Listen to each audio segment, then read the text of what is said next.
Pareil moko abimi na mwana oyo e akambaki na libala. Ah bon? Baka ezali ebele. Parrain akomi kobima na mwana na ye o akambaki na nzana libala. Pourquoi papa? Mais point il y a parrain. Le solomo bobita ko sama na bon marché na Bakumbu. OK marié à Kangi. Parrain na bango na mwasi na nzo rande babima. Yo mo po utko affirmer reconfirmer que parrain ozolanda biso. Ton maman ozolanda biso. Comment il kobima na parrain na yo? Comment kolongwa bilamba na parrain na yo? Comment tika parrain na yo a mon nzoto na yo? C'est l'abomination. C'est l'abomination. Et moi na moi c'est à bongo à côté si bilakel mabe na kati na libota et ya mona mibale msusu promotion ils ont raté, mais ben succès ils ont raté. Il n'y a pas d'épanouissement puisqu'il y a un fait étranger, n'est-ce pas? Où il côté na kati na libala. Kawa que parrain abimina moi na simbaki na libala. Asimbaki na libala. Et la faute que moi soit na est faible ou comment toi envoûtement ou comment vous trouvez ça une femme mariée ou qu'on imagine comment mina parrain. Naki d'abord il pas ya parrain. Parrain azali papa, c'est un père. C'est un père, il ne peut pas. Il ne peut pas. Il ne peut pas. Obanda ndenge nini. Openda parrain au vrai sens du mot. Obanda ndenge nini. Na yope mwana. Comment tu peux komitika et pas ya parrain akoma likangu na to obima na ye olongoli pe bilamba. Mais non, sur le plan spirituel, ils ont bilakeli mabe. Dieu ne restera pas silencieux. Barotika jamais impuni devant Dieu. Barotika jamais impuni devant Dieu. Et puis, la femme mariée sacrée. C'est ça? Babi, celui qui sort avec une femme mariée. C'est comme Mobali. Les deux barokufa. Dans le passage dans la Bible, c'est-à-dire que Mouton Zobi na moi c'est libala. Et ça dit Mobali comme moi si, bangomi balé. D'après la Bible bakufa. Donc la femme mariée est sacrée. Donc on ne touche pas la femme mariée. Ben c'est dommage que les lots, dégâts les alliés belés dans la société, dégâts les alliés belés dans mon kina, na poto comme la Kinshasa. Parents, il n'est pas n'importe qui. Il n'est pas n'importe qui. On ne prend pas un parent puisqu'il a des moyens, et puisque Azali honorable député, puisqu'Azali président Eloko Songolo Pakala, puisqu'il a un nom, puisque c'est ça aujourd'hui le problème à Kinshasa. Si papa va na kanami konga wana, papa va pesa kama longi wana, un bon papa, mais puisqu'il n'a pas de moyens, nana kozoye parent, lelo. Nana reçoit papa oyo avant de pas na biso kuna na livulu. Avant biso na livulu azali maçon. Mais papa na botiba na ye akolisi bango malamu, papa ya kimia, papa ya boboto, un modèle nana kozoye. Même beaucoup reçoit parent mutu mususu. Yemoko parrain, il a plusieurs femmes. Mais ba ke reçoye parrain. Yemoko parrain. Donc c'est quelqu'un d'abord qui est instable dans la vie, mais que vous soyez parrain. Parrain, parfois il est. Et donc, au moment que Moutou a cité, mais on va le prendre comme parrain. Pourquoi? Puisqu'il y a des licres. On vise un intérêt, on vise des intérêts. Il y a un bateau modèle, puisqu'on donne que c'est qu'on a. Parrain, c'est le local, ils ont connu tata mouli, le pasteur, mon cambi, à chaque fois que nous avons de porte qui n'est pas pasteur, ta pasteur bonde la ponanga, ta pasteur, j'ai ça comme problème. Le lingue mon copé va parrain. Donc à chaque fois que vous aurez des problèmes, mais c'est au point du parrain, vous ne pas pour une expérience. C'est-à-dire qu'à pas ensemble na likolo. Maintenant ce sont le parrain, basé pour nous accompagner bino. Basé basali on a pour nous accompagner bino pour na libala na bino zamana parce que dans le mariage il y a le haut et le bas. Dans le mariage, tout n'est pas toujours rose, il y a des réalités. Bozali bato bozan bon novice. Voilà pourquoi tout autour de vous il y a des parents, des gens qui ont de l'expérience. Des gens qui ont de l'expérience. Bateau yo, et puis généralement, ça bateau yo, baza na témoignage ya bien. Bateau ba réussir na liba na bango. Bateau baza lokola ba modèle. Bateau ba comme lokola une maison construite sur une montagne. Ba mondi bazali ba parents. C'est-à-dire bateau bazali pe na éthique. Par exemple lokola ninga za mwana nga thanks. Mwana nga moi si naza na God will, naza na goodness. Donc naza papa na bango. Alors comment ngai Max na komona mutakala ba na nga basi. Toi moi na nga moi si. Comment na ko bima na ye? Ça va qu'aujourd'hui za batata oyo bazo bima na ba na bango mais généralement baza batato ba koti bi kota kota ba simi bi simba simba eza ba exigence ya monde ténèbres. Azana besoin promotion, azana besoin boye boye. Alors comme diable azaka voyou, diable azaka zoba zoba a exiger yo. Et yango bazo tomber mais mutu normal ngazali awa même Satan est mort yebike na yo komona nidi même moi nanga jeune fille qui a 10 ans mais déjà na yo ko lingana mona mutakala na été na ko lingate non je ne peux non na yo ko ça et yo ça le matin Azan parrain na Stekino aujourd'hui c'est quelqu'un qui a beaucoup d'argent il est ministre il est député il est directeur général il est honorable député. Même s'il n'a pas un bon témoignage, même s'il est un modèle, mais basé le col appareil, pourquoi? Puisqu'il a de l'argent, il a des moyens, celui qui va louer la salle, celui qui va organiser la fête, il y a un pareil moko. Abimi na mwana oyo et akambaki na libala. Ah bon? Baka ezali ebele. Pareil.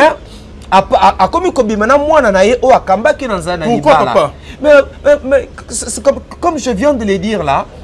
Aux parents, il y a quand même des critères pour les parents, pour parrainer mariage.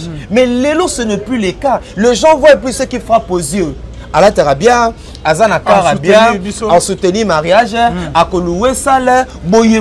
Tu vois, les gens sont restés, n'est-ce pas, dans ce qui frappe aux yeux, dans le matériel. Dans le matériel. Bonzambe na bonzambe lola ezofuta simana oto ya koloba ke nzamba boyeto kwaye de soit finalement ça zo biso elongo na pasteur Fezamisia la bouche autorisée de l'Éternel depuis Zéré qui a filo mukwa ya motema ya Bivens de monde depuis Londres na maman Gisèle Luke le motema papa Emmanuel na Boston maman mami munga nzamba lola mona depuis la Suisse a mona ma petite sœur Sarah Yoka motema papa Cédric Lolendo depuis Québec pe na maman na biso Cécile Chika motema papa lui mayala na Ottawa bonzambe na bonzambe lola ezofuta simana onto ya koloba ke nzamba boyeto kwaye de ce soit puis voilà bien aimé toujours na cadre ya ko informer bino le lot rosala émission spéciale sur ba demande ya bandeko yo ba bengaki biso émission ya le spécial concernant makambo ke bandeko ebele bazo vivre ebele ezomema bango na liwa bazo sala ba AVC oke tolobela kango te lelo ne tolobela ngo na émission ya lelo na papa Max Mbenga ekozala bien makasi toyami awa boyebi très bien shalom papa shalom ndeko nanga Alvin pe la pesi mbote na bana nzambe o wazola na biso mokili mobimba. Dans cette introduction, puisque le but est na du monde, bien sûr, il y a bandeko belé balandaka bisoto bela ba réalité à vie. Makamozo salema oyo lelo sisi bat mayele, mais batu na ba mort subite, ba AVC. Il y a beaucoup de réalités. Et déjà non swana et salinge sengo puis nazo bonde la kenzambe après ça so mayele. Pour na tozala vraiment bénédiction pour na ebele na bato bazolela. Et bien na bato maïna bango sili bien na bato bazue bata sala nini. Je crois que Dieu se servira de nous comme ses instruments pour na ko pambola ndeko moko ya mwasi ko pambola ndeko mobali azali abattu ou azali déséquilibré sentimentalement oyo azue bata banda wapi asuka wapi tika ete nzambe asunga biso Alvin Beya. OK, voilà. Papa Max Mbenga, merci beaucoup.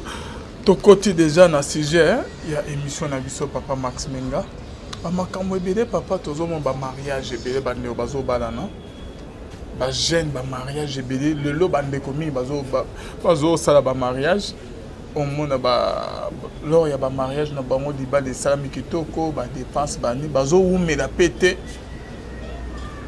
na kokabwana tozomona pe ke na 4 toujours ya mabala papa Max Menga ba homme marié kindumba na epai pe ba femme mariée système ya Elkin mobala dana na poto kotoyo ayaka luka moi mais là quand on m'a na lingi que de step by step donc étape par étape pour na to sunga bato déjà ba pons ali ko bimisa ils est très intéressant. J'interviens ici comme assistant social.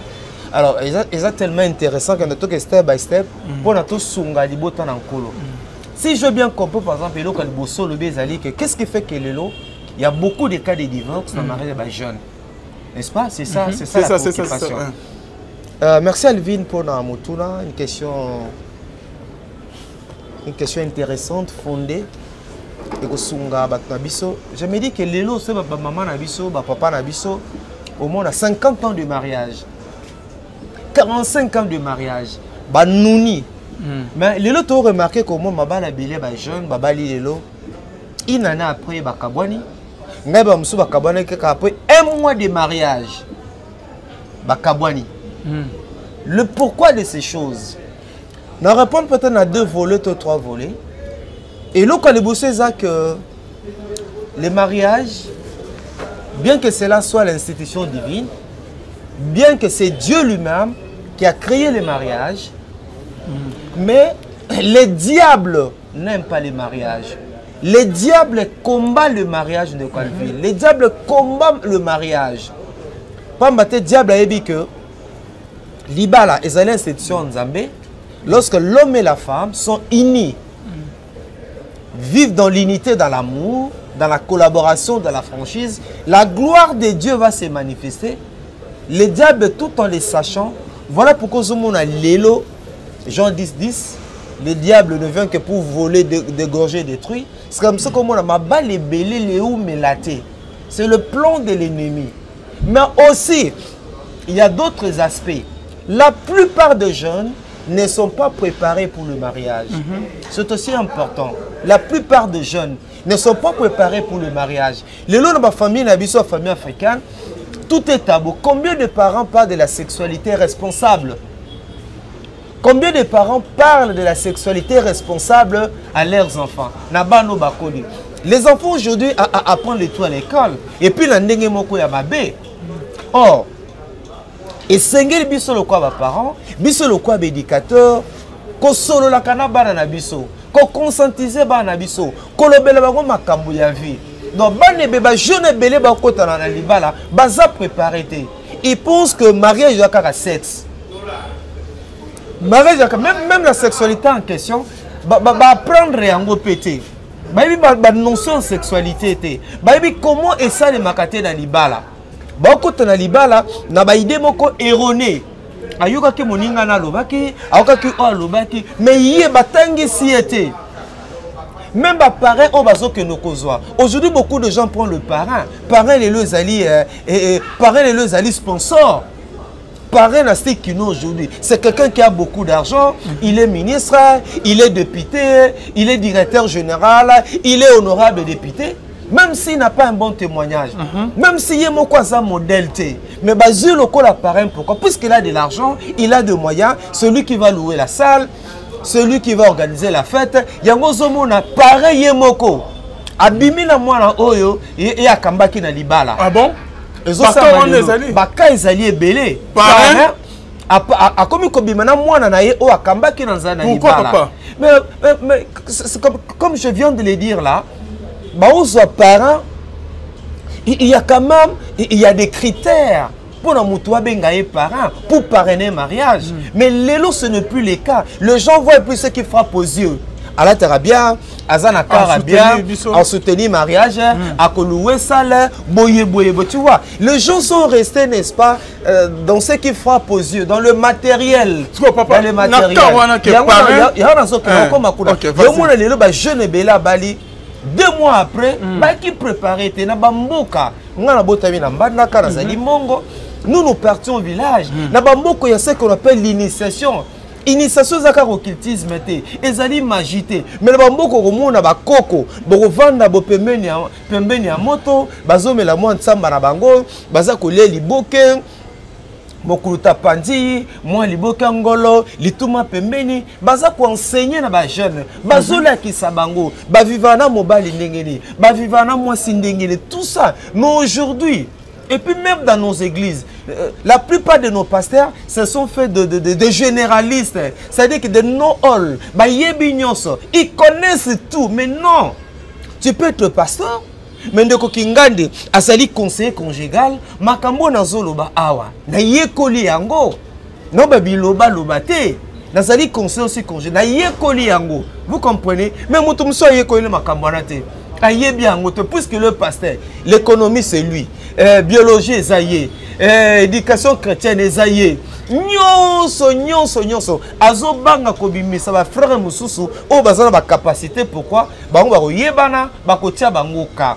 Donc voilà un peu le ça les comment ba jeune belé ba ba les hommes la tête pour nini un alinga kitam satali âge naye âge ko ko pusana mobali nyonso ko se présenter ça nini azui, et puis mingi lo ba jeune fille comme des jeunes garçons lo ba choix ezali plus à kitoko alataka bien papa na bango hein, papa na bango aza ministre azali boye c'est à dire que raison fondamentale, l'amour authentique, il y a toujours à cause d'un intérêt.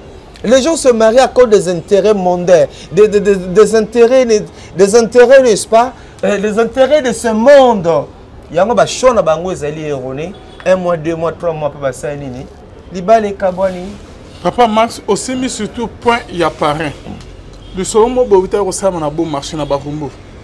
OK marié à Kangi. Parrain na bango na mwasi na nzo rande babima.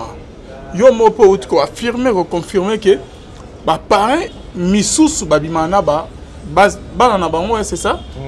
OK, ba parrain OK ba parrain na bango. Na ka wana papa aki da faute, c'est-à-dire faute ya mwasi, toi il a dit faute ya parrain. En pensant quand on dit parrain, parrain zali a commis tata.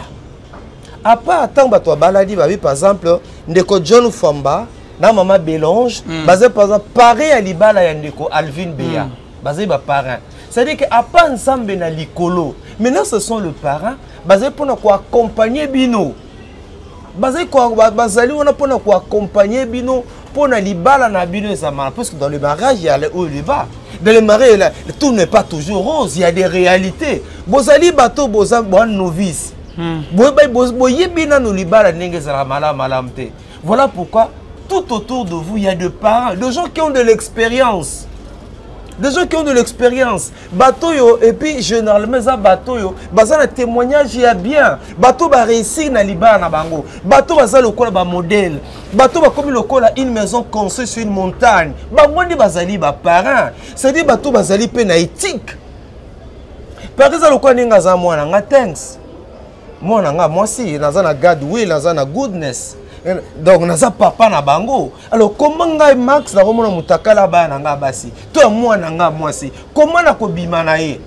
Ça va qu'aujourd'hui ça ba tata oyo bazo bimana ba na bango, mais généralement baza ba tato ba koti bi kota ba simi bi simba eza ba exigence ya monde ténèbres.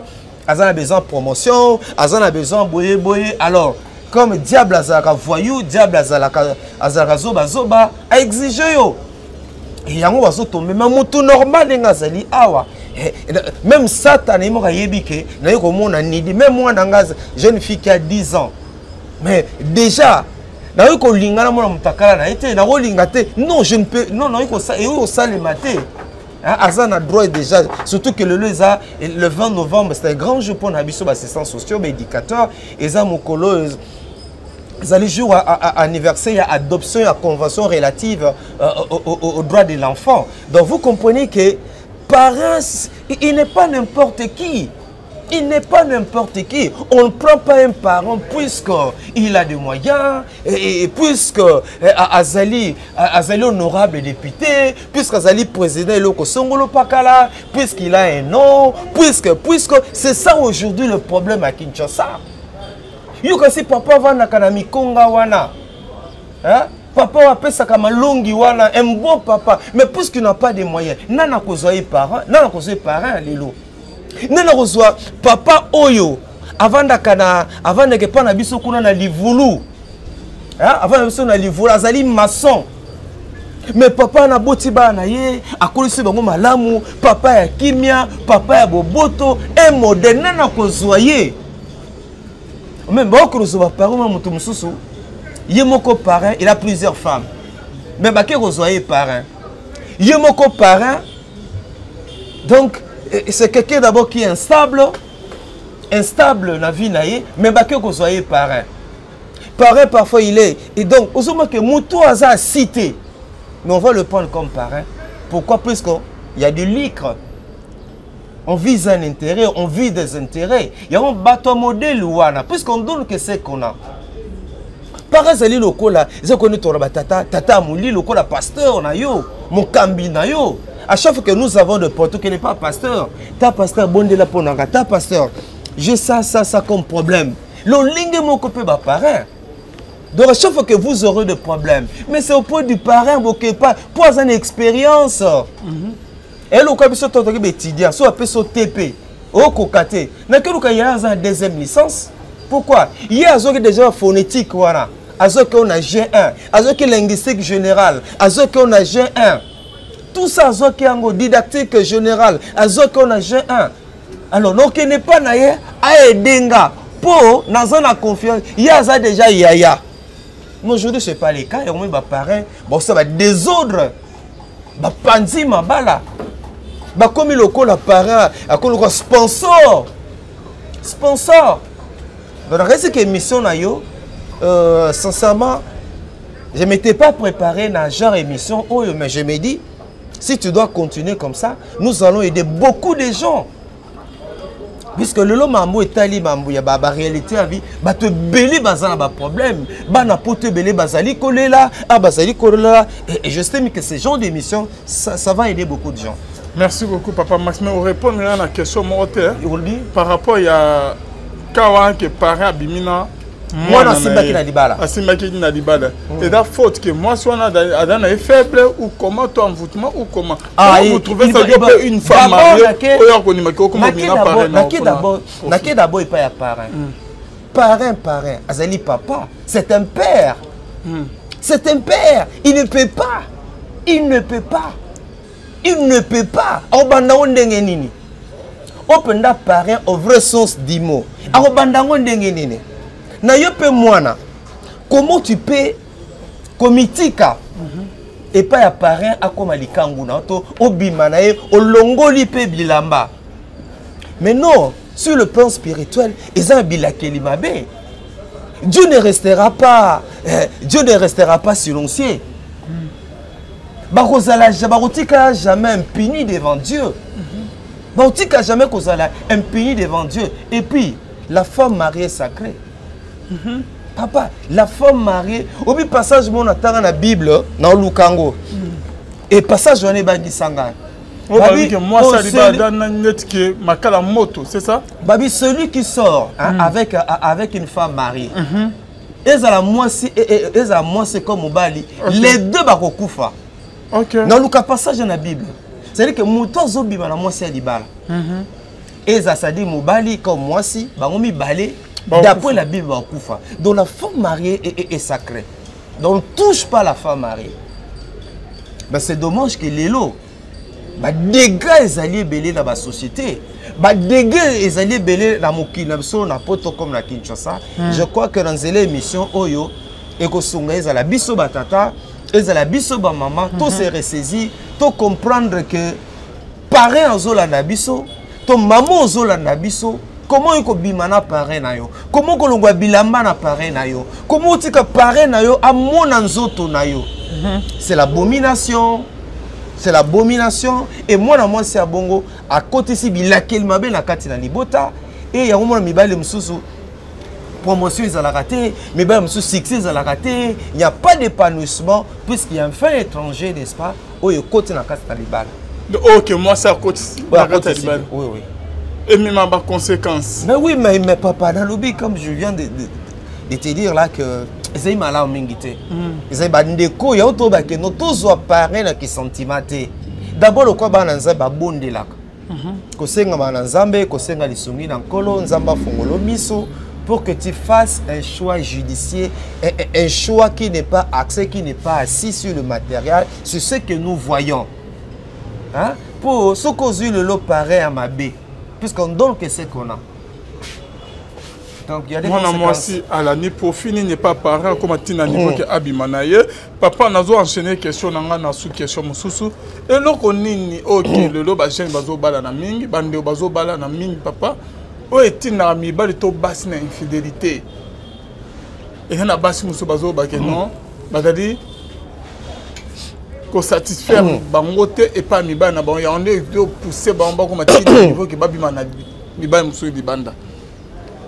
Ok, bah cause d'infidélité, ça allait belé. Maintenant, va d'abord.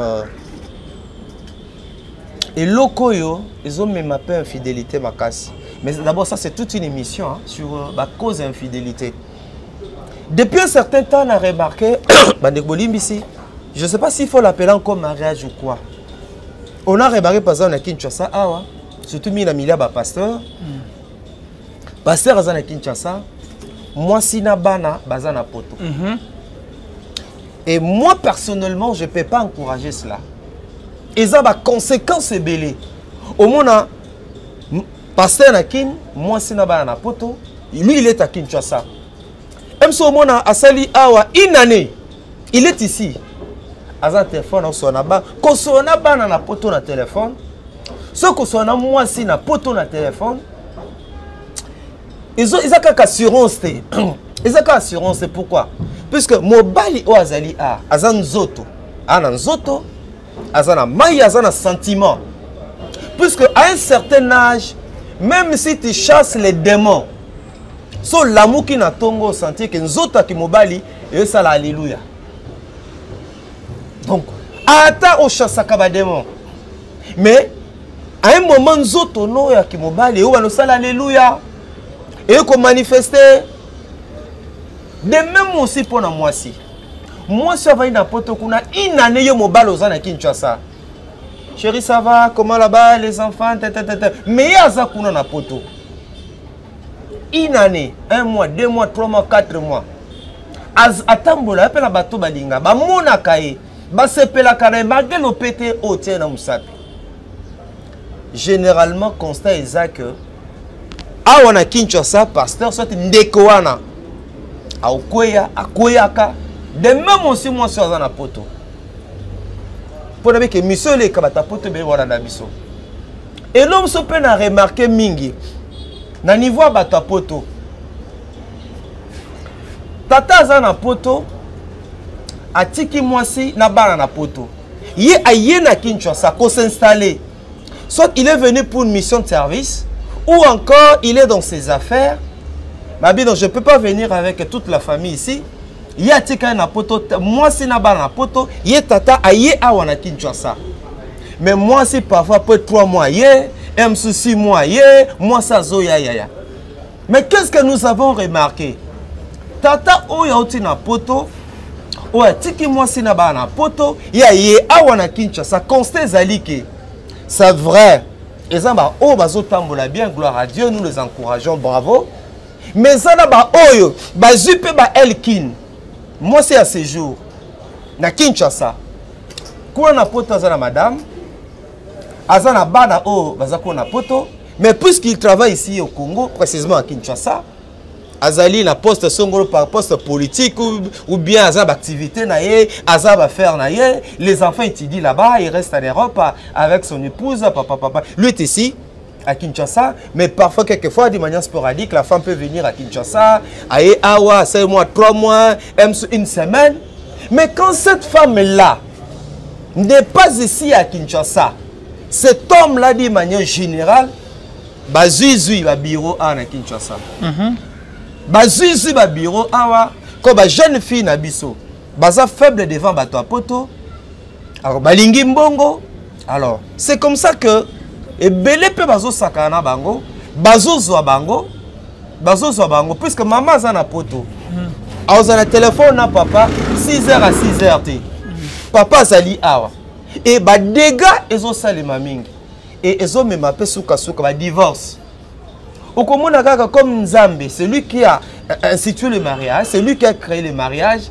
au moins suka suka mama kuna osani akoyoka oyebi obai no na kini abimana fimo bazala na barumbu kombo na ye malata et ezo salema mingi o musupo mona bolingo soki leki makasi malata soki ba fi na biso pe ba mususu lelo akuta mobile a poto atali ba avantage ba komi pe na bikota kota ba komi pe na bisimba simba envoûté pe mobile atie ye pe atie na kisi alese bilesa leisa papa ana mama poto ko salini yo simba ba bebali bakaya bongo ezali mingi elkin en tout cas nabi kwa ndiko poto bebele balinganga mais balimbisanga je m'étais pas préparé pour cette émission. Ce sont tes questions mais comme assistant social comme conseiller conjugal nazo répondre pour na tout sungana. C'est vrai que je n'ai pas la prétention de tout connaître mais dans mon expérience à vie dans moi maye la muko toza nango tozo ba pour na tout sunga. Donc elkin moi c'est na poto na bana ye papa zana kin awa azuma nzonzing na ye azuma fi na ye nani ya secours de même aussi ba mame belé pe a poto ba baby sipe mabala ya zana poto mais avant que ne poto ne ko bimana Jérôme avant que ne poto no bimana Lipasa abana ko bimana vieux Zoro ando bimana vieux Robert avant que ne poto aki kuna pe babali mais de temps en temps mona ayaka a on a que te kabilo kostanga na que te kabilo konanga nous disons pas que toutes les femmes sont les mêmes il y a celles qui se respectent il y a celles qui sont fidèles de même aussi pour les hommes il y a des hommes sérieux il y a des hommes engagés tout ça mais il y a aussi des mamans oyo baya ko sala kinduma na kina ani na poto abi mobile nga kuna na poto voilà en tout cas Zoro eza na moi forcité moteur réseau démarrer moi bien boye tout ça il y a toujours des raisons. Il y a toujours des raisons. Mibal Balobagani, lorsqu'ils arrivent ici, tu vois ma femme là, toi on a procédure, il y a divorce. On a chancé, on a chancé. Voilà. 15 ans il y a chancé. Toi on a procédure à divorce. Moi c'est Nangana, toi on a procédure à divorce. En tout cas, ne me satisfait pas, il est ceci, c'est là, boye. Comme je ne sais pas l'andi. Ayoki Ango, ami Pessi Mobimba. Nzoka non pratique moi sur pays kuna. Et qu'est-ce qui se passe? Et lorsqu'il rentre en Europe, numéro là parfois les soutien. Numéro là parfois les soutien à bloquer pour battre la foyer. Je disais maintenant il y a aussi des mamans, une fois la kin, bien qu'elles soient mariées, abimana no komoroboye, abimana pasteur mokoboye. Et moi je présentais une grande émission L'âme qui pleure. D'ailleurs la ligne émission les zongana. La chaîne en haut, je pose une émission, l'âme qui pleut, beaucoup de gens se confient à moi. Donc tout ce que nous disons là, ce n'est pas de la fiction, ce n'est pas de l'imagination, mais ce sont des choses vraies. Moi, ça, libala mais awa, abimana mobile ne mususu. Mobile nga kuna nzoto lemba, azasu makasite, malili a poto, vous comprenez. Alors moi je me retrouve pas, en tout cas je suis toujours insatisfait. Ndenge balobaka, tanga na kinawa, azana noko na ewana. Alors biloko wana. Eza na kasi ke na nzele émission na yo, to décourager bato basalaka yango. Et loko musupe na ina loba, l'émission oyo. Nabi que peut-être eza premier numéro, to ça la sangisa. Eza bandeko musupe oyo que Romona azala na Kinshasa azo vivre na Mado. Tona Chantal. Le nzambe sele ngolu tata sani akele lopoto. Mokomona 10 ans 15 ans atika mona mwasi na Kinshasa. Arobe ozab. Non zongbango yo comment ça nanga mais il y a des bala à 10 ans 15 ans mais il y a zali a moi ça bato zali a bana base belé a ba nzuluki bilonge komi mi gugu ba beteli mobile nangaza na poto 10 ans 15 ans zela et ça ba op a vrai baza peut-être 10 ans à ozela nous sommes na 12e année ba porte fungami moi ça na Kinshasa nini a mati. Mais ba mingi o azali na mosele na poto fille à ce jour wana hein aonyoko la zapi la kisa ta vidéo namona boye bonzoka yekuna za na mwasi na epe na poto. Ce sont des réalités on a lingi to décourageango na nzela émission. Est-ce que papa Max rapport sexuel to sexe et jouer rôle na katia dibala? Effectivement. Parce que bah c'est belé bah comme bon maman bala parce que mon bala ko se spécialité nazo kende bazo tricher dibala parce que mon bala na que nous autres on a été les mal sousté. Quand la Bible dit l'homme quittera son père et sa mère, s'attachera à sa femme, les deux deviendront une seule chair. Les deux deviendront une seule chair. Mais la Bible, mais c'est clair. On parle de la sexualité. Hein? C'est clair. On parle de la sexualité. L'homme quittera son père et sa mère et s'attachera à sa femme. Les deux deviendront une seule chair. Donc c'est la sexualité. Donc la sexualité joue un rôle important dans les mariages. Et ça est important. Moi, c'est mon balo baba na katiandako, ba yeba na kanzoto. C'est une façon aussi de consommer le mariage. Il y a dans le bail aïe papa azana poto. Hein? Mais papa azana ki na zumo sina ba na ti na poto. Soit papa ya tika papa tiki moi sina ba na poto ya yi awa sala rapazam na société XY. Arobeta 6 mois. Mama tie kuna ya zali batata wana mingi. Batata wana mingi. Bazana ba Chantal, bazana ba Mado, bazana ba Pauline, bazana ba Hélène, bazana bango awa. Bazana bango awa. Et ce qui peut mal les chances c'est oya awa pression l'équipe makasi. Au mona tanga ozonga divorce na mwasi ya poto akomo botele ben compréhension makambo belé et vice versa. Mais les rapports sexuels aussi on ne fait pas n'importe comment. Ça se prépare. Au bilion on a ba TikTok mambo belé un moment bon. N'importe quoi comme Kolobaba peut trop sur la sexualité. Il y a des gens qui se sentent... C'est vrai, la sexualité aujourd'hui est une science. À l'instar d'autres disciplines. La sexualité est une science lélo. Et ça, les médecins, ils se spécialisés. Ils sont sexologues. Dans le domaine, de commencer ça au Canada. C'est un évangéliste, un sexologue, un médecin. Donc, ils ont un domaine. Il y a des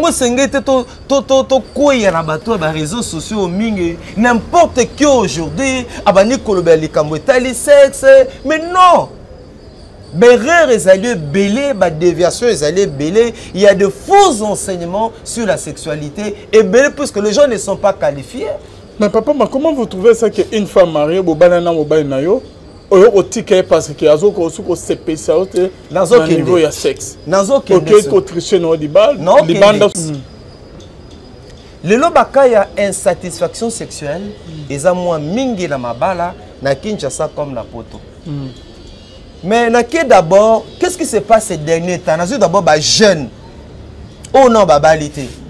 Ba jeune fille comme ba jeune garçon. Puisque la plupart des jeunes filles qui nous suivent comme des garçons, ils finiront par se marier. Barobala lobby. Bazobosana ke lobby akobala, babenga bomba tata, babenga bomba maman. Mais qu'est-ce qui se passe actuellement? Na moment otokomi. Alvidi bimela melana bibaka baka. Phénomène un jour, tout ça a toute une émission. Phénomène bimela mela na bibaka baka. Biloko wana mingi dans ndeko nanga Alvin. Ekozana ba eko rattrapa ka ba jeune belo bazobala mikolasima. Les rapports sexuels c'est pas une compétition. Ce n'est pas un match de football, on va voir qui va gagner entre Imanana Renaissance. On va voir qui va gagner entre Mado, Nazoro, Tona Pierre. On va voir qui va gagner. Les rapports sexuels c'est pas une compétition, c'est pas un match de football. Comment ça? Match à football to lukana muta gagné tango toto vita na imana bazobeta na stade de martyr bata vita ba lingani ba gagné bata imana ba lingani ba peut ba gagner alors pour nous gagner foni muto linga mbona ba beta c'est ça bon ce qui n'est pas le cas par exemple dans rapport sexuel c'est pas une compétition c'est pas un match de football c'est pas un match de football Alors, il y a remarqué Mikolo, comme Batoubaté na Moutou na bango, et que rapport sexuel est à compétition, ils allaient match à football, phénomène bimela mela na bibaka baka. Obiba na basi ebele c'est Mikolo. Ebele ba kwa l'océan. Et ba msoude ba comme dans l'océan be balé mondial. Be balé mondial ebele basi ba komi. Ba océan Atlantique. Ba eba na basi ba kwa l'océan Atlantique. Pona nini? Bimela mela. Bibaka baka. Akele pa maman mo na barumbu, maman mo na bandal. Apese pour moi nini bitia tia na ba matia lukuta lukuto bazola na kana ba réseaux sociaux na ba TikTok il y a bien zali ya lukuta pe zali alors ba fausse pratique wana lilo et BBC ba nebele bana ba sebele bon bibaka baka wana c'est pour faire quoi avec bamso bibaka baka pona nini akoma na kidugu amune obe kidugu bozu ya sima to va genezo amuke bamso balingi sadi bimela mela. Il y a des gens qui pensent que moi si na yo ka expression salité wana moi si nzoto mais non moi si nzoto te moi si nzoto te moi si c'est bon Nzambe c'est la tête. C'est la tête. Aujourd'hui nous avons une femme qui est première ministre. Nous avons des mamans ici des femmes dans les gouvernements. Ngabi moi na classe na biso totanga na za général. Total un département anglais dans Ipen, à ça général mais c'est une dame. Et aujourd'hui il y a des mamans professeurs d'université, basali belé. Donc moi c'est anzototé. On les a des expressions sataniques pour réduire la femme. Pour réduire la femme.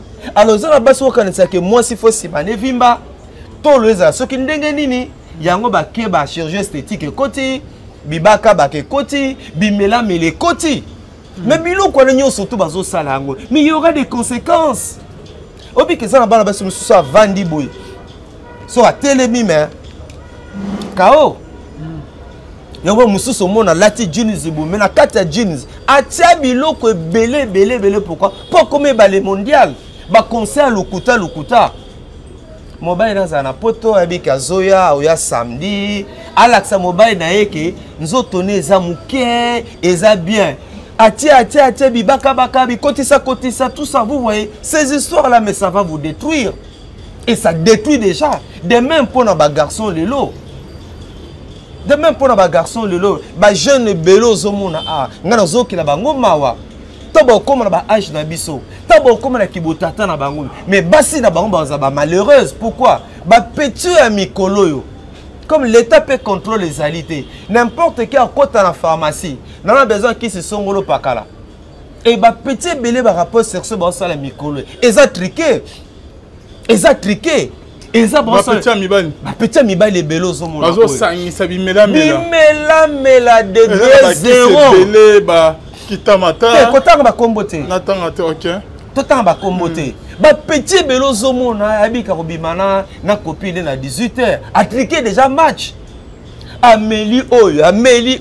Voilà pourquoi mais pour bango rapport sexuel les a compétition pour bitumba abomaye alapa asuki saye o karaté ba barai danger ngana bomaye donc yo mais asuki boma mama pona bomaye biluku wana to botambusango ala ba cité to monaka oyo 48 heures oyo au tiers de zoro poussé et nous tourne mon Dieu pourquoi ça yango zo mona lelo bato musu ba bali lelo boye oh libala boyembi bobini bo sepeli bokela ndako boye nzoto esala raté nzoto esala raté pourquoi na bolenge na ye aki muta compétition mutabimela mela obiloko wana c'est le médecin après consultation attends yo par rapport à âge comme lango hein il faut le hôtel pour na boy mais tout fait ça là hein ils allaient sur ordre il y a médecin na yo après consultation c'est lui qui décide ba petit belozo mona oyo et comme même ba tata mingozo mona ba tato yo ba tato ba jipo yo o bazuba mbongo ba nyoko la bane belo baza ba université a étudiant wana ko balingi ba mbongo alingi téléphone ezala ya ba $2000 balingi apparence mais bazo mele la bango ba biloko bazo mele la bango ba biloko nga na ebeza tata moko akufa amelaki bon na bona tanga produit wana bon amela produit mobe était comme na Kinshasa awa amela produit wana et comment il kolo maman mais non papa atikala vraiment akufa likolo nzoto mwana mwasi akufa likolo nzoto mwana mwasi et puis c'était pas sa femme akufa likolo en plein match a papa kufa likolo akangama likolo abimela mela likolo abimela mela na binde ko mosusu mobali ka bimela mela na ba mela boy atikala nzoto na esikoko nzoto boya kokita nzoto tikela bompikili ki bokundo moko boy tanga omonda yake elombe yeyo hein. Donc, aux autres, on filait les tingabo, on sait voir, il est là, l'homme est là, la chose est là. Donc, ndeko, et même sanga que ndeko mobile nga kufaka. Tellement mela qui a meli babi que moi so le lapa. Mbongo nanga na pesa kaye, ba téléphone nanga na pesa kaye, le lapa. Ndeko na kufa. Donc, nous profitons de ces micros pour nous sabattre les alliés. Rapport c'est sur les compétitions. Et ça compétition au niveau de l'église, au niveau de l'association, nous devons préparer le jeune.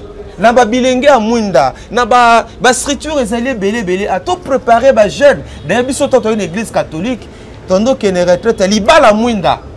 Et dans libala mwinda biro ba fiancé bozali wana, ba opesa bino matea, bazo préparer bino. Mais l'élo, tout est comme tabou au niveau de la famille, on n'en parle plus, et on trouve vivre des conséquences au yoming. Et pourquoi infidélité l'élo? Mais la raison est allée belé, n'a que d'abord, et pas y a ma maman. Ma maman belé, infidèle, pourquoi? Elle ne veut pas se contenter de ce que son mari lui donne. Oh là, Alvin. Maman, elle va se contenter de mobile à paix sa qualité. Mobile a un salaire à $200. Comme ou bien $300. Mais il est aligné à vivre hein, comme si son mari a touché à $5,000. Donc, merci Papa Max Ozo va bien ma case. Papa Max Mbenga, aussi mis des kamaba fille, aussi mis des kamaba garçon. Moi soyo, à l'équipe déjà n'a pas mis des bébés. Avec au commandant Wadibala. A remarqué que Arumo Samelanae, Bible zo bakino, boye banabanzo tout avant le mariage. A commis Nandor Adibal a découvert que mon bana azo ko se périssaïté. Azo donc modèle ba ex ne ba bango mimile na niveau mo boy. Veuillez m'excuser net qu'il y a 3 coups, 4 coups, 5 coups, mais mobalo ayo ko balé ba continue Nandor Adibal. Il y a suka kana moko on peut yaba minute yaba 1 minute yaba seconde. C'est normal, très bien, bonne question. Il y a encore la Bible dit l'homme quittera son père et sa mère s'attachera. Quitter là. C'est dit de façon polysémique, ça a une signification belée. Tu quitter physiquement, ou quitter moralement, ou quitter spirituellement. Ou quitter le baspé belé. Et battu belé, comme ils baillent dans le mariage. Mais ils n'ont pas quitté. Ça veut dire qu'ils n'ont pas abandonné les anciennes habitudes. Ils n'ont pas abandonné certaines relations. Il y a pamba. Bah, il y a un na katia libala. Ngana binde komobo, monsta mobali, babalani. Mais il n'y a pas yoka à jouer, c'est pas yoka sentiment. Il faut qu'on s'arroge. Moi si, pour ayoka lengi, à CP là, pendant qu'il est avec son mari, il faut qu'il s'arroge. Ce qui a canisi roger, nda yoka lengi. De même aussi ça mibali mususu, les hommes qui n'ont pas encore quitté. Azan moi si naé, pour yoka pena sentiment, il faut akanisa nane, akanisa malata. Ce que malata ndesiko kimobali ni sali et libala moko ekabwana bazalaki mosta mobali na bozalisi na bango na bosangai na bango na moma wana mwasi agangi fiston kobomanga, fiston kobomanga, fiston kobomanga. Moi, a gagné wapi. Aza mobali ne na mbeto. Ah bon? Moi si alibala. En plein acte. En plein acte. Moi ça libala fiston kangi mobile ne. Fiston kobomanga, fiston. Oh. Mais son mari ne s'appelle pas fiston. Ah on dit que mobile a eu quoi? Fiston. Qui est fiston? Et puis oh derrière mobile pas yeba que avant moi ça quand on libala, mobile ça comme un ami fiston. Peut-être fiston est ayoté hein. Peut-être un de quoi la même ce qu'on est fiston mais ayoté. Donc mobile est juste oh maman, comment toi tu es avec moi au lit? Mais toi tu penses à fiston. C'est que tu es encore avec ce monsieur. Comment une femme, moi ça, comme on la chérie, excuse-moi, mais comment t'excuser? Ozomona, et les balles à Koufa. Mon bal à cocaïne qu'on supportait pour le mari, c'était un choc qu'il soit avec sa femme au lit et pendant l'acte sexuel et que sa femme puisse se souvenir des anciennes relations qu'elle a eu dans fiston. Donc, ezabilo yo mo nezara malamu tant de ko na libala beaucoup tana encadré spirituel na bino bo solo la na ye abonde la pona bino s'il y a des choses à confesser vous le faites comme ça beaucoup tana libala pimbo na ndenge longobani et l'homme saute ko ba aiza que moi c'est mobali bazali mobali ka pendant 1-2 minutes à éjaculer baka bongo zali moi ça tika na posa baka bongo zali mingi mais problème les gens aussi ne sont pas enseignés sur la sexualité. Il y a aussi à niveau de l'église, dans l'association qui a beaucoup d'enseignements, des journées de réflexion pour permettre aux jeunes parfois de poser des questions sur la sexualité. Bien sûr, une sexualité responsable, que cela ne soit pas toujours sujet tabou, comme ça se passe chez nous au Congo, où tout est tabou, ça il ne faut pas dire aux enfants. Et lorsque les enfants apprennent ailleurs, il y a toujours des conséquences. Moi, j'ai professeur, on tangi ça, au moins on a bana mike nous comme un zoloba, au bi waouh. Même au moment je me dis la foi nous incombe. Biso éducateur, biso bakambia d'église, biso leader d'opinion, nous avons la responsabilité de parler de la sexualité à nos jeunes, mais de manière responsable. Ozomona. Donc papa wana boy. Est-ce qu'il a enseigné? Papa est-ce qu'il a yebi? Ozomona, yango senga que ba couple peut-être les autres il y aura des émissions comme ça ba couple de bazokota na libala. On va se préparer dans les balles. Parfois, quand sa sexualité n'est pas mais dans les marais, c'est toute une vie. Moto bovanda na ye, vula na vula, wa ko botela obana, ezane bono sala na selemba utea. Beaucoup tani na ye, onika ka 4 coups, 5 coups, mais non. Mais dans le marais, bien, nous courons derrière le temps, comme vraiment mais prochainement, mais aussi si je en profondeur, papa Maxime Benga. Pour nous qui sa émission na biso papa question mo yelinga eza mikolo système ezo régner trop. Mon dernier togo ça rapport sexuel ba misu ezo linga que non nandenga sima ba misu que logo na kotse na munoko na ye nyonso wana papa est-ce que c'est normal pour nous satisfaire partenaire non ou comment? Merci biso zabana nzambe. Pour répondre le coup là-bas nzambe. Pour Satana ayepe na makambu na ye. Mais nous ne devons pas n'est-ce pas nous conformer au siècle présent. Question les animaux tout ya makasi pour nous sunga bilenge bazolanda biso. Ta même basoso même banyama. Bazana rationalité te. Mais au moins la question ça mobala olanda soso mwasi. Ntaba mobala na ntaba mwasi vice versa. Suda banyama ba respecter principe wana bongo biso bato. Donc mobala robimana de connaître mobilité. Moi ça robimana de no moi cité. Eza biloko yo et oti na monde molili ils ont fait sa promotion, ils ont fait sa mbongo, ils ont fait sa ouverture. Mais ça n'a pas éphémère. Peut-être que comment on a négocié mobali, mais comment on a moninga mobali. Moi, ce que je ça qui est pour le succès, pour l'ouverture, mais c'est tout, c'est pour un temps. Just for a short time. Hein? Vraiment, c'est pour un temps. C'est pour un temps. Quel que soit l'avantage, Wana. Nalingo, lelo sur la émission, que tu peux te ressaisir, donner ta vie à Jésus qui a besoin de toi, qui est disponible à t'aider. Nzambe pe apambola. Ba te belé ba na poto ba na kin ou ba pa moi mi pe ba sala ba pratique wana te. Vous imaginez tous appelez ba famille.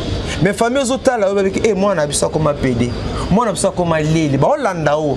Quel exemple? Une honte même pour la famille. Na condamné au thé. Na kani cet nzamba permettre au landanga pour que tu te ressaisisses. Tu donnes ta vie à Jésus, il est capable de te transformer, de faire de toi une nouvelle créature.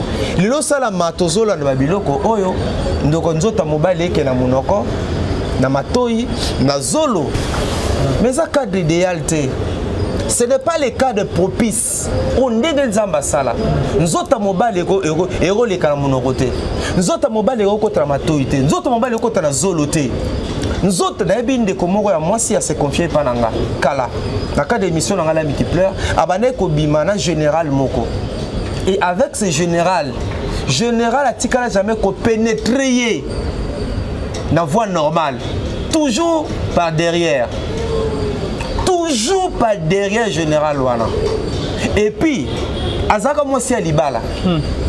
Azalaka Mwasi Alibala, une femme légalement mariée qui sortait avec un officier supérieur.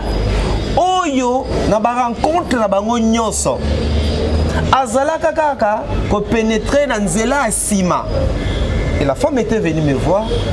Nabissé maman. Tu dois renoncer à cette vie-là. Et surtout, tu es une femme mariée. Tu dois renoncer à cette vie-là. Même Dieu, lorsqu'il te regarde, Dieu n'est pas content de toi. Dieu n'est pas content aussi de ce monsieur-là. Et ça, le long, te belé peut-être à mon conduit en bon, on y a collabé à battu. Bano amike oyo. Et belé, on bimna ba on nzela sima. Pour alinga comme au Kenya Dubaï, ba son belé voiture, ba louer appartement mon asima toyo kaka. Et il y a l'ingane kana nzela simana salani. Il y a l'ingane kana munoko. Il y a même des hommes qui éjaculent comme ça dans la bouche.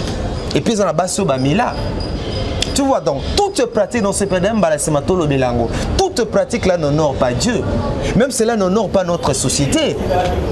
Ça n'honore pas Dieu, cela n'honore pas notre société. Comment mobalo que nous nzela sima? Ce n'est pas le cas idéal, ce n'est pas le cas de propice.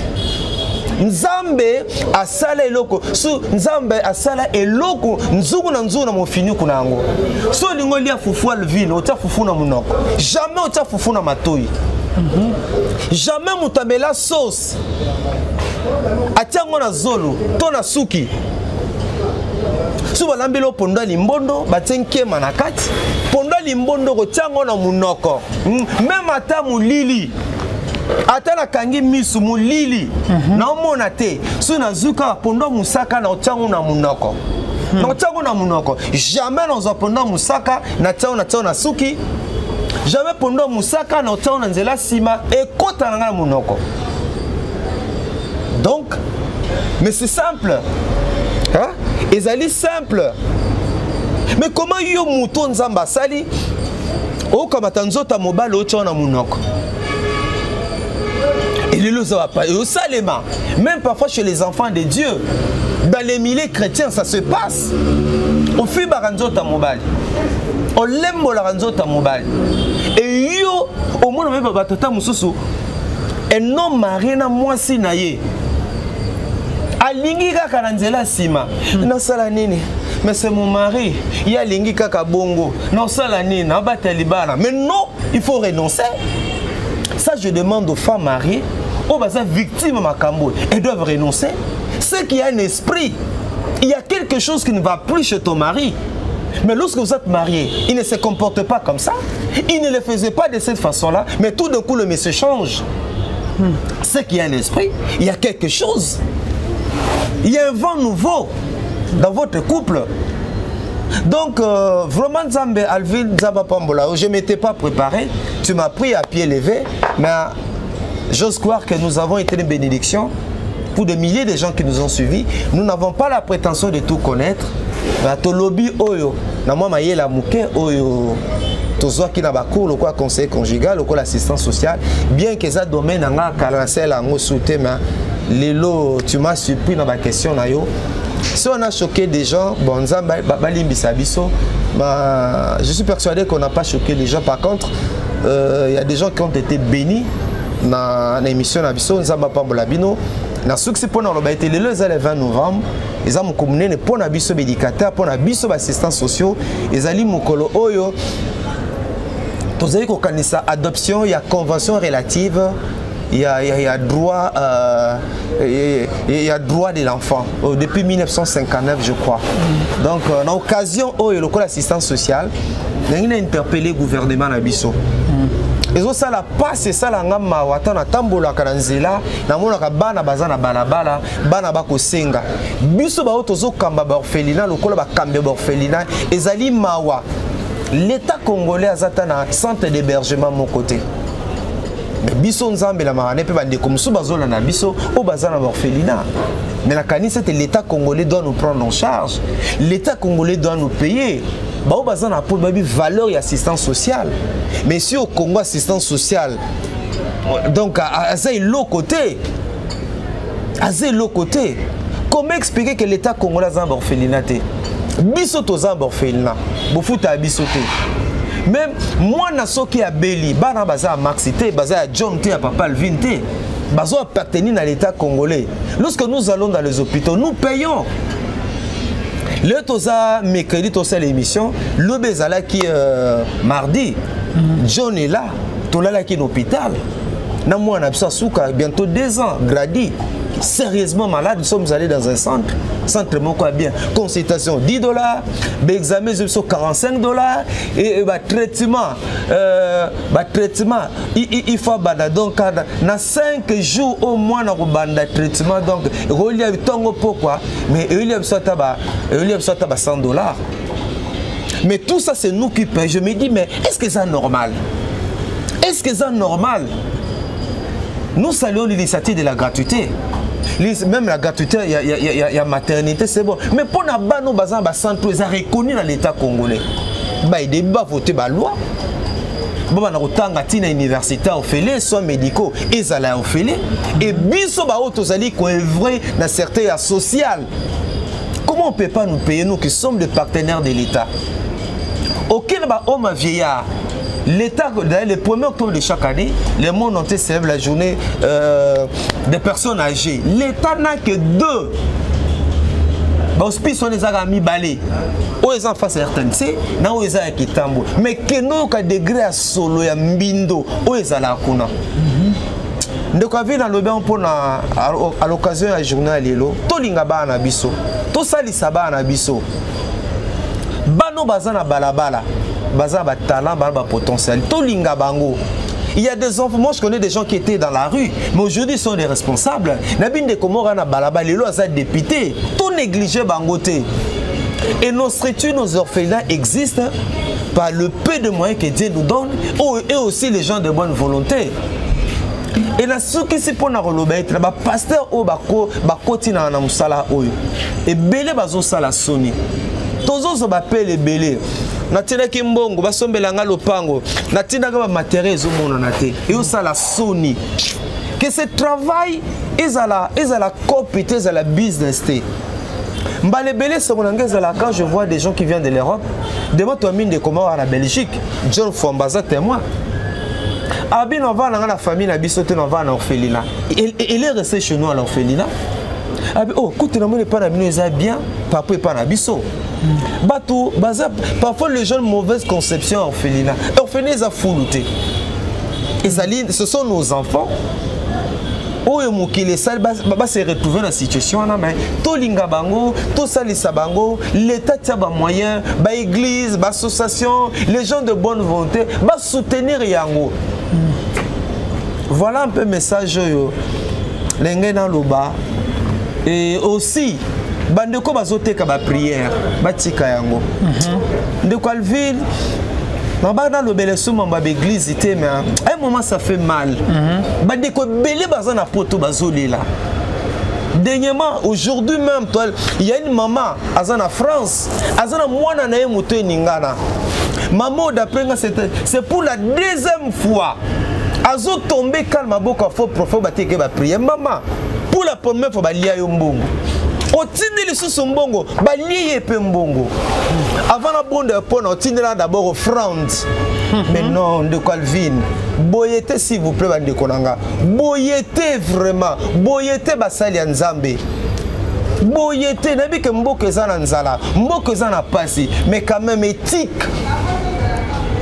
Tozote kanini. Tozote kanini.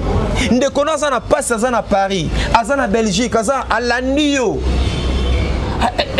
Et c'est dit peut-être que non, Nanzela ya mosali wana, allez la ngai papa. Pour Eza m'a bêté, ce que toi tu peux prier pour moi, si je peux prier pour toi. Eza m'a bêté. Chacun de nous a sa grâce. Mettons de quoi ça leur confiance. Yo avant même la bonne de la pona yo, tinde la en offrande. $1000, $1500, bah $3000, bah tu vas lier bambongo. Bah tu vas lier bambongo. Oh non. Je connais aussi un prophète, Nangaba, a commis, je reçois 1500 femmes pour leur donner des bébés miracles. Alvin Landa, degré à manipulation en Amboka. Je reçois 1500 femmes pour leur donner des bébés miracles. Mais il y a une consultation spéciale à tel numéro. À tel numéro, consultation spéciale. Abi, je reçois 1500 femmes pour leur donner des bébés miracles. Ça dit que c'est lui. Mais ce n'est pas l'homme de Dieu qui donne les enfants. Ce n'est pas le pasteur, ce n'est pas le prophète qui donne les enfants. C'est Dieu qui donne les enfants. Et toi, tu dis, je reçois, dans ce mois, je reçois. Yozanani pour donner des bébés aux enfants. Des bébés miracles. Et puis vous conditionnez cela. Consultation spéciale. Au tien numéro, ça dit que les gens doivent s'enregistrer. Oh non. Et puis dans le vaisseau, merci Alvin. Merci beaucoup Papa Max Mbenga. Merci Nabilonio Stubozo Nabiso. Merci Papa Max, c'est la fin de notre émission. Tout aussi cette émission beauté aux alipés chroniqueurs chrétiens.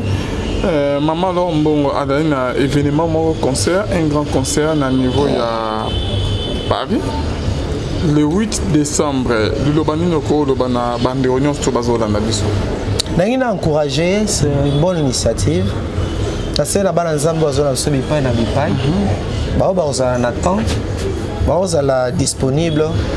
Bakende ko pambola nzambe et surtout na ngaba ke attitude ya louange, ya adoration, ya prière. Pour mbala mingi pe ba concert za ko se transformer na winzi, na ba winzi. Menga na osek ba bakende na attitude ya na ke luka nzambe, na ke yoka nzambe, na ke solola na nzambe. Nake nzamba lobela ngai nzela mosali na ye nangi bande bake na attitude wana ekozala lipamboli monene. Voilà, parce que rappel un témoignage moko opesa maman mo babikisa azwa guérison après avoir kolana nzemo ya maman Lombo. Oui, maman ngona autaka na kalisi Belgique. Azalaka déjà dans une situation très difficile, je crois na coma. Et pas Wanazaka na koma eza nzembo moko yelai ya mama Laure nzembo moko yelaki boyaza na koma nzembo na nde bimisa na koma nzembo bimisa na koma. Donc banzembo oyo tolandaka netingeza nzembo ya Serenis témoignage. Mais soko lingi ke na bimate tela na témoignage nzembo wana na ebite ebo nzembo sino oyo kango ma miso bimanga. Donc nzembo ya mama Inis Manyanga ya témoignage mais baza ndinga na ngaba na bayebi ke Papa Max point faible na ye eza nzembo ya mama Inis Manyanga. Nzembo wana témoignage obeta ona misu tangate Attends, il faut une fois, et puis une bête pas une fois. Et bête zongue, bête zongue, bête que zonga, bête que zonga, bête que zonga. Donc vous comprenez que il y a la musique inspirée. Il y a la musique inspirée. Et ça peut la musique où il y a Kizoba Zoba, il y a Sangsa Sangisa, quand na marché, que les gens parlent de moi. Surtout que nous sommes à la fin de l'année. Mais ça, moi, j'ai donné ma vie au Seigneur par la musique. Moi, j'ai donné ma vie au Seigneur. J'aime beaucoup la musique chrétienne. Donc, j'encourage sa servante, Maman Laure. Nzamba Wandré, Nzamba qualifié. Nzamba Saïli la manière où on a été. Qu'elle comprenne aussi que c'est une responsabilité d'être devant le peuple de Dieu. Vraiment une grande responsabilité. Et je prie que ce cancer-là soit différent de tous les cancers qu'elle a eu dans le passé. Et que par cette activité, que les âmes soient sauvées, que par cette activité, des vies soient transformées. Batbaz Sengo. Batbaz à la réconforter, Batbaz à l'encourager, Batbaz à la bénir, et Rosala Nzamba Rosepela. Et puis quand Dieu est content, il nous bénit toujours. Merci beaucoup, Papa Max Mbenga. En tout cas, toi, il y a une attitude, il y a prière, et vous allez bien ma case. Koya Kozwa et Loko Kenzambe à Bombe de Bissoko. Donc, le 8 décembre, Bissognon Toto Koutana à Paris, un concert, il y a Maman Laure Mbongo Lemba. Donc, ceux qui nous ont massouné, Bissopé, Tozalawana sur place. Je crois bien qu'il affiche les Zawana, aux hommes de détails surtout. Nous avons à Pambola, Maman Laure Mbongo P, la mano de Dio Mobimapé, na Papa Christian, les Matokota, le 8 décembre. Na Paris, et donc, na Maman Laure Mbongo, Bonzambe, na Bonzambe, Lola, Ezofuta, Simana, Otoya Kolobakenzama, Boto, Paye. Du soir, Papa, moi, c'est le numéro à contacter. Merci plus 243 89 360 77 plus 243 89 360 77 plus 243 89 64 80 627. C'est que habitué émission oyo bazala ba numéro nanga Zamba Pambola bino to kena suka mvula Zambe azaki na biso lokola Alpha akobi na biso lokola Emmanuel. Certainement il va terminer l'année avec nous lokola Omega. Que Dieu nous fasse du bien, qu'il nous protège. Auto zanga qui depuis le 1er janvier en tout cas apé sabiso yango na mawana e pambate tozaka na ye to tikalaka na ye to dépendaka na ye yende sengo na biso yende like na biso ye makasi na biso yende nyonso na biso tika ete Nzambe apambola biso. Merci Papa Marc, on se retrouve à la prochaine. Bye. Dieu qui donne des enfants. Et toi tu dis, je reçois, dans ce mois je reçois. Yozanani pour donner des bébés aux enfants, des bébés miracles. Et puis vous conditionnez cela. Consultation spéciale. Au tien numéro, ça dit que les gens doivent s'enregistrer. Oh non. Et puis d'abord dans le vaisseau, ma camote, merci Alvin. Merci beaucoup Papa Max Mbenga. Merci Nabilonios Toubozo dans Nabiso. Merci Papa Max, c'est la fin de notre émission. Tout aussi c'est émission beauté aux adipés chroniqueurs chrétiens. Maman Laure Mbongo a donné un événement, un concert, un grand concert à niveau à Paris. Le 8 décembre, le Lobanino Lobana Bandeonios Toubozo dans Nabiso. Nous avons encouragé, c'est une bonne initiative. C'est la balance de bipai na bipai. Vous êtes disponible. Bakende ko pambola Nzambe et surtout na ngaba ke attitude ya louange, ya adoration, ya prière. Pour mbala mingi pe ba concert za ko se transformer na wenze, hein? Na ba wenze. Mais ngana osek ba bakende na attitude ya na ke luka Nzambe, na ke ko yoka Nzambe, na ke ko solola na Nzambe. nake nzamba lobela ngai nzela mosali na ye nangi bandeba ke na attitude wana ekozala lipamboli monene. Voilà. Parce que eza mpe na témoignage moko opesaka mama moko abikisa azwa guérison après abakola na nzembo ya mama Lombongo. Oui, mama ngo na autaka na kanisi Belgique. Azalaka déjà dans une situation très difficile, je crois na coma. Et pas wana zaka na coma eza nzembo moko yela ya mama Laure nzembo moko yela ki boyaza na coma nzembo na bimisa na coma nzembo bimisa na coma. Donc banzembo oyo tolandaka netingeza nzembo ya Serenis témoignage. Mais soko lingi ke na bimate tselanga témoignage. Nzembo wana na ebite ebo nzembo sino oyo kango ma miso bimanga. Donc nzembo ya mama Inis manyanga ya témoignage mais baza ndinga na nga bana bayebi ke papa Max point faible na ye eza nzembo ya mama Inis manyanga. Nzembo wana témoignage obeta ona miso nanga te ata na eki na iloko do ifo nzembo wana epi nzembo wana ebeta epa nanga une fois te ebete zonge beta ke zonga ke beta ke zonga ke beta ke zonga. Donc vous comprenez que il y a la musique inspirée. Il y a la musique inspirée. Et ça peut la musique où il y a Kizoba Zoba, il y a Sangsa Sangisa, Kapo na marché, que les gens parlent de moi. Surtout que nous sommes à la fin de l'année. Mais ça va open zamba benga pakola, solandi nzembo na ye. Moi j'ai donné ma vie au Seigneur par la musique. Moi j'ai donné ma vie au Seigneur kapona yoka banzembo. J'aime beaucoup la musique chrétienne. Izara autotika nango, donc j'encourage sa servante maman Laure.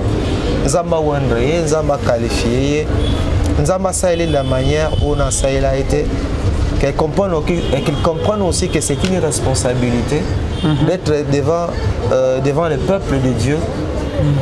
Vraiment une grande responsabilité.